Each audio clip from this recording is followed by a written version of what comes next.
So one of the things that I've actually struggled with as a teacher, and I think I've got a good solution to now after some time of struggling and trial and error, is how to actually get students interested in putting together critical argumentative writing. And this, of course, is important because writing is one of the mainstays of many of the humanities.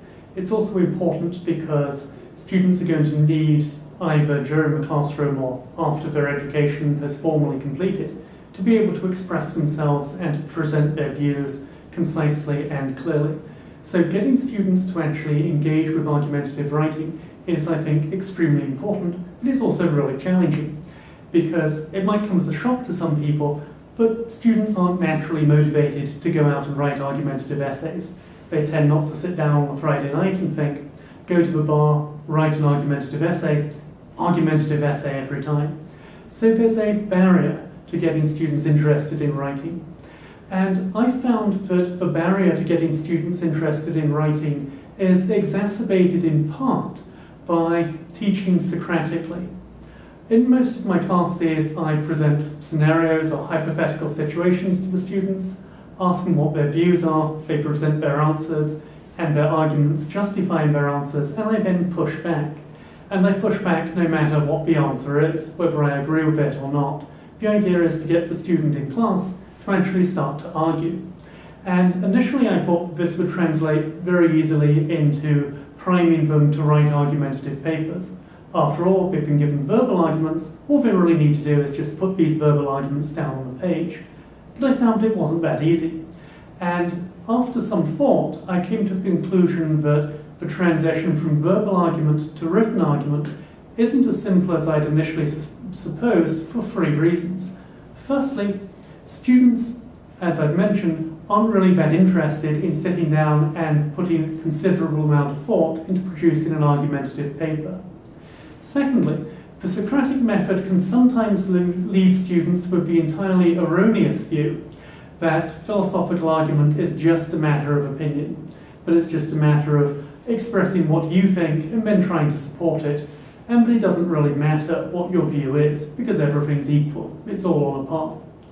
And thirdly, sometimes I find, especially with the better students, that given that I'm pushing back all the time, no matter what their arguments are, they might come to the conclusion that I, as the instructor, have all of the answers. They, as students, can never really beat me, as it were, in a verbal argument. And so what's really the point of really doing your best and really trying to produce an excellent paper, since it's likely to be wrong anyway? So, we've got 3 challenges, or I recognize 3 challenges in getting students to write. Firstly, they're not really that motivated naturally to write. Secondly, they might think that philosophical argument is all just a matter of opinion, so why bother putting in a lot of effort? And thirdly, they might think that since they can't produce the perfect argumentative paper, which makes their points and has no possibility of refutation, why should they bother really engaging with a writing assignment at all? So after quite a bit of thought and trial and error and some successes and also some failures, I realized that almost all of the students are interested in talking in class and verbally sparring because they have a natural human interest in competing with other people argumentatively. So what I try to do is, initially, work out a way to actually pit them against other students argumentatively when writing their papers. And the method that I found most successful is to set up their papers in a way that's very similar to academic peer review. So I begin once they've got their essay assignment, but before they begin writing, by showing them how peer review works. And what I do is I offer them a draft of one of my papers, or a section of a draft of one of my papers. They read through it, typically they're persuaded by it, because it is, after all, one of my papers. And then I show them the referee report, which I make sure is always critical of the arguments. So now they realize that even as their instructor, I do make mistakes in argument, and it's okay to make mistakes in argument. Nobody's going to write a paper which is absolutely perfect. I then show them the revised version of my own paper, so they realise that the criticism is actually useful. It's going to make you produce stronger and better arguments. And then I usually like to show them the acceptance letter.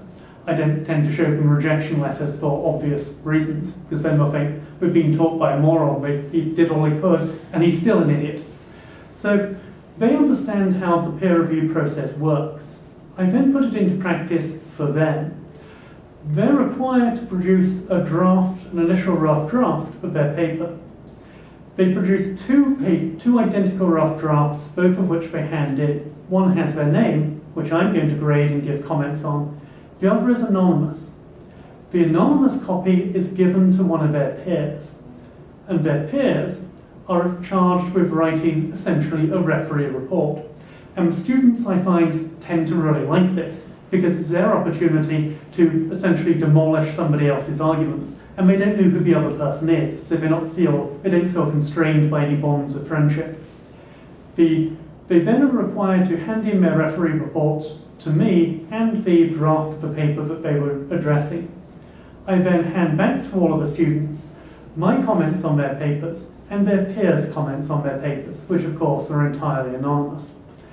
This has the extremely beneficial effect of giving them more feedback on their papers, but also, more importantly, because they're going into this process knowing that their paper is going to be addressed by one of their peers, they really are motivated to produce the best paper that they can, even at a rough draft stage, because they don't want to look foolish in front of one of their classmates, even though this is an entirely anonymous process.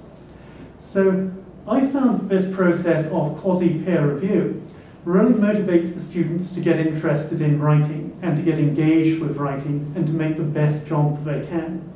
So it addresses the first worry that they're not really motivated to write argumentative papers, because now they're in essentially a competitive process with their peer reviewer.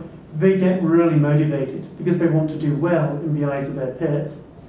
It also serves to undercut the mistaken view that students might have that all opinions are equally good and that ethics, for example, is all just a matter of opinion.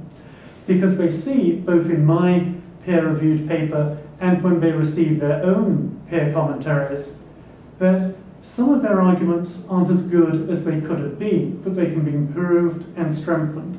So not all opinions are equally good. Some are better supported by the arguments than others. So I found this to be an extremely successful method of getting students involved in writing and overcoming some of the misconceptions that they might have both about the writing process and also the subject matter. And as instructors, I've also found it extremely useful because it's doesn't add very much time to grading. All you really add to your grading is grading the peer commentary, and that's about it. And that's usually only about a page or so. And moreover, and I don't have any data to support this, but it's just my gut instinct, it's much quicker and easier to grade better papers than it is to grade less good papers. So since the students are now producing better papers at the start, I suspect that the additional time that I spend grading the peer commentaries is more than compensated for by the saving of time in not having to grade, frankly, so many bad rough drafts. So this is a technique that I found extremely useful, and I commend it to anybody who might also find it good and useful.